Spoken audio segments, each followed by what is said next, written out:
Last की video में हमने ह्यू एंड सैचुरेशन के बारे में जाना था और इस वीडियो में हम स्काई रिप्लेसमेंट के बारे में जानेंगे कि किसी भी पिक्चर में हम स्काई को बिना सिलेक्शन के कैसे रिप्लेस कर सकते हैं। तो चलिए सबसे पहले हम एक इमेज इंपोर्ट कर लेते हैं। ओपन देन इमेज डॉक्यूमेंट में है और मैं एक इमेज इंपोर्ट कर लेता हूँ। ये हमारी इमेज है और मैं चाहता हूँ कि इस पिक्चर में स्काई को रिप्लेस करूँ, यानी इसकी जगह कोई दूसरा स्काई बिना सिलेक्शन के मैं चेंज करूँ।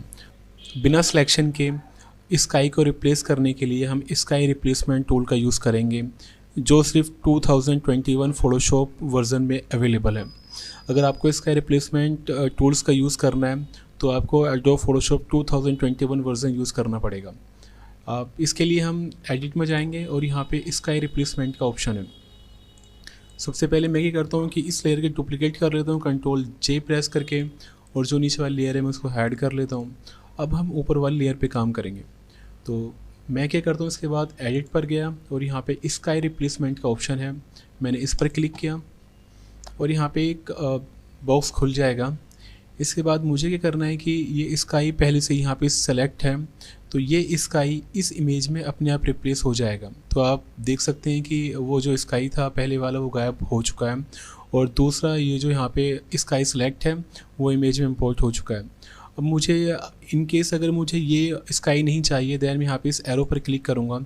यहाँ पे ब्लू स्काई है, मैं इस पर क्लिक करूँगा और यहाँ पे अपडेट हो जाएगा। मैं अगर मुझे ये वाला चाहिए दैन यहाँ पे अपडेट हो जाएगा। तो बिना किसी सिलेक्शन के हम स्काई को रिप्लेस कर सकते हैं। अगर मुझे स्पेक्टिकुलर चाहिए दैन मैं स्पेक्टिकुलर स्काई को चूज़ कर सकता हूँ, लाइक ये। और ये क्या करता है कि स्काई रिप्लेसमेंट फोटोशॉप का बहुत अच्छा फीचर्स है, यानी अगर मैं किसी भी स्काई को अगर मैं चूज़ करूँगा तो स्काई के हिसाब से पूरी इमेजेस में कलर अपने आप करेक्शन कर देगा। सनसेट पे क्लिक करते हैं और कुछ सनसेट में आप देखा कि जो ओवरऑल पिक्चर है वो भी थोड़ी डार्क हो गई है। आप इंपोर्ट भी करना चाहें आप यहाँ पे राइट क्लिक करेंगे और यहाँ पे इंपोर्ट स्काई, आप कोई भी पिक्चर्स लेके यहाँ पे आप इंपोर्ट करेंगे, गूगल से डाउनलोड करेंगे और उस पिक्चर्स को आप यहाँ पे इंपोर्ट कर सकते हैं। लेकिन वो जो पिक्चर होनी है उसका फॉर्मेट .sky होना चाहिए। बाद में उसे हम लोड कर देंगे दैन वो पिक्चर यहाँ पे इंपोर्ट हो जाएगी और इंपोर्ट पिक्चर यहाँ पे स्काई चेंज हो जाएगा। मुझे ये अच्छा लग रहा है दैन मैं इसको पिक करता हूँ। इसके बाद यहाँ टूल है, मूव टूल है और ये जो टूल है यहाँ पे ब्रश एज टूल है। एक्चुअली में ये क्या करता है कि जैसे मैं यहाँ पे करूँ, अब ये स्काई को एक्सटेंड या फिर रिड्यूस करने के लिए होता है। लाइक मुझे अगर यहाँ से कहते हैं एक्सटेंड करना है, आप देखेंगे यहाँ से हो रहा है हल्का हल्का। प्रीव्यू चेक करना बहुत ज़रूरी है। अगर हम प्रीव्यू को अनचेक रहने देंगे तो ये जो एग्जैक्ट आउटपुट जो निकल के आएगा वो हमें दिखाई नहीं देगा। अब यहाँ पे शिफ्ट एज है। शिफ्ट एज मीन्स ये कि हमें जो स्काई है उसका एज हमें कितना इन्हेंस करना है। अगर मैं डिक्रीज़ करूँगा तो आप यहाँ देखेंगे जो यहाँ का जो एज है वो यहाँ तक आ चुका है, और अगर मैं इसे इंक्रीज़ करूँगा तो आप देखेंगे यहाँ पे जो एज है वो इंक्रीज़ होता जाएगा। लाइक जो नया जो स्काई है वो यहाँ तक शो हो रहा है, तो इसे हम ज़ीरो ही रहने देंगे। फेड एज, ये जो हमारे एज होंगे उनको फेड करेगा।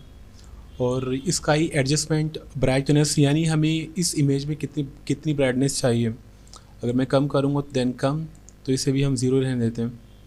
अगर आपको ज़्यादा चाहिए और तो हम ज़्यादा भी कर सकते हैं। यहाँ पे टेम्परेचर का मतलब ये है कि येलो का मतलब ये है कि अगर आपने कोई भी इमेज इंपोर्ट की है और उसमें अगर दिन का सीन है, आप दिन के सीन को इन्हेंस करने के लिए आप इस स्लाइड को येलो की तरफ इंक्रीज़ करेंगे तो जो आपकी इमेज है उसमें येलोनेस बढ़ती जाएगी, और अगर मैं सियान की तरफ बढ़ूँगा ब्लूनेस बढ़ती जाएगी।